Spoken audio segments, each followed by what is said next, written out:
एक अंधेरे और रहस्यमय जंगल में एक छोटा सा गांव था, जहां सभी लोग रात को डर के माहौल में जीते थे।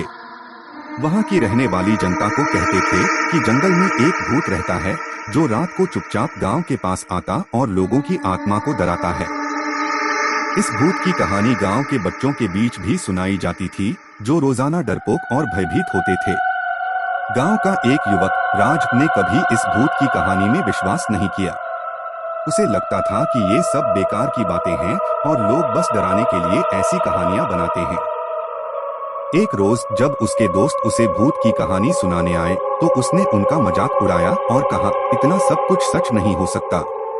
उसी रात राज ने अपने घर से बाहर निकला, अपने दोस्तों के साथ जंगल के खोजने के लिए। वे रात के अंधेरे में जंगल के अंदर चले गए।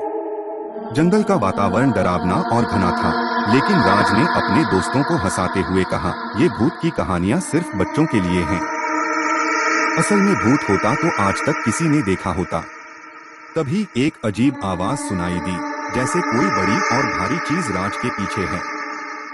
राज के दोस्त डर से अट्टहास मचाने लगे, लेकिन राज ने ध्यान नहीं दिया। वह सोचने लगा कि यह शायद किसी पेड़ का झूला हो सकता है। लेकिन जैसे ही वह अगली बार से उस दिशा में देखने लगा, तो वह घबरा गया।